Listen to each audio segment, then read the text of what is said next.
আসতে কোনো অসুবিধা হয়নি তো? চল ভিতরে চলো। মার জুইরা কই? বেড়াইতে গেছে গ্রামের বাড়িতে। মা, আমি যে আসি তোমরা জানতা না, তারপর তোমরা গ্রামে কেন আসো বলো তো? আমি মাকে এত করে বললাম গ্রামে যায় না, মা তো আমার কথাই শুনে না। উনি ওনার ইচ্ছে হলে গ্রামে চলে যায়। আমি তো মা আর জুয়ের যত্ন হাতে কম করি না, যখন যেটা বলে সেটাই করি। সব কাজ আমি নিজের হাতে করি।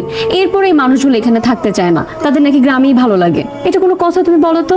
তুমি কিন্তু এবার ঢাকা থেকে কোথাও যাবা না। আমি তোমার জন্য এবার একটা নেকলেস বানাইছি। কি ব্যাপার শাশুড়ি আম্মা, কাটাকাটি করতেছেন? আপনার ছেলে কই? ওনারে তো দেখতেছি না। ও তো একটু বাইরে গেছে। কাজটা করতে একটু সুবিধা হইব। বেশি কথা না বলে গলার হাটটা খুলে তাড়াতাড়ি আমার দেন। আমার ছেলে এত শখ করে আমার গয়নাটা দিছে, তুমি নিয়ে যাবা? আপনার নিজের চেহারাটা একটু আয়নায় গিয়ে দেখছেন? আপনার কি এখন গয়না পরার বয়স? বুড়া বয়সে তোর এখন গয়না পরার শখ করছে। আপনি বেশি কথা না কয়ে তাড়াতাড়ি আমার গহনাটা খুলে দেন।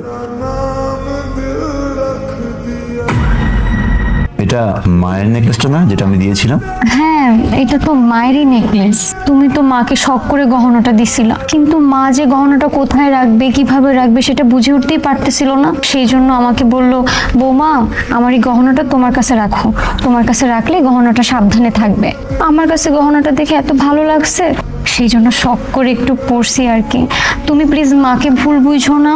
ঠিক আছে, মা মুরব্বী মানুষ, যেটা ভালো মনে করে। তুমি ফোন ধরতেছো না কি জন্য? তোমাকে এতগুলা ফোন দিতেছে আমি, তুমি একটা ফোন ধরতেছো না?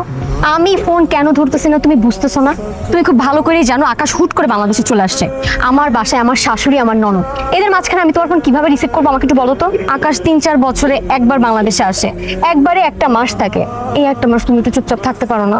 ওর যা যা আছে সব তো আমাদেরই। খালি ওকে বিদেশ যাইতে দাও, এরপর সোনা গহনা টাকা পয়সা যা আছে সব বিক্রি করে টাকা পয়সা তো তোমার আর আমার। কেন বুঝতেছো না এই সহজ বিষয়টা? তোমাকে যেন আমার বাসার আশেপাশে না দেখি। আকাশ যদি কোনোভাবে কিছু বুঝতে পারে, কিংবা কেউ যদি তোমাকে আমাকে দেখে ফেলে, তুমি বুঝতেছো কি হবে? যাও। একটু বোঝার চেষ্টা। আমি তোমাকে যেতে বলছি তো, আমি বলছি না তোমার সাথে পরে কথা বলবো? যাও। ওরে বাপ রে বাপ, কি সুখ, কি আনন্দ! বাড়ির বউ বাজার করতে গেছে, আর কি সুন্দর আমার শাশুড়ি আর ননদ বসে বসে টিভি দেখতেছে, মাথা রুকন আনতেছে। সুখ, আল্লাহ সব সুখ আপনাকে দুইজনের ঢাইলা দিছে। কি বাসায় কোনো কাম কাজ নাই? হ্যাঁ, সারাদিন টিভি দেখা ছাড়া কি কোনো কাজ নাই? আমি তো সব কাজ সাইডে টিভি দেখতেছি। এক কাজ শেষ হবে আরেক কাজ করবেন, আরেক কাজ শেষ হবে আরেক কাজ করবেন, সারাদিন কামই করবেন। আপনি কাম টাম বাদ দিয়া টিভি দেখতেছেন, আপনার সাহস কিন্তু দিন দিন খালি বাইরে যাইতেছে, আমি খালি দেখতেছি। আর এই যে ননদি, সারাদিন শোপিসের মতো থাকতে ভাল লাগে? হ্যাঁ, জামা কাপড় পইরা খালি সাজগোজ করে ঘুরলইব, কাম কাজ করা লাগবো না? তোমার কি এই বাসায় রাখছি সাজগোজ করে থাকানোর জন্য? যাও, দুইজনে গিয়ে এখন মিলামিশা কাজ করো। ভাবি থাম্বা, তুমি এত চিল্লাচিল্লি করো কেন ডেলি ডেলি?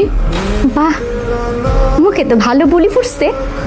হাইরে দেখে মুখের মধ্যে বুলি ফুটছে, দুনিয়ার কথা বাইরে হয়ে গেছে গা। এই, আমার মুখের উপর যদি আর কোনোদিন একটা কথা শুনতে দেখি, থাপ্পড় মেরে কান কোন সব গরম করে ফেলবো।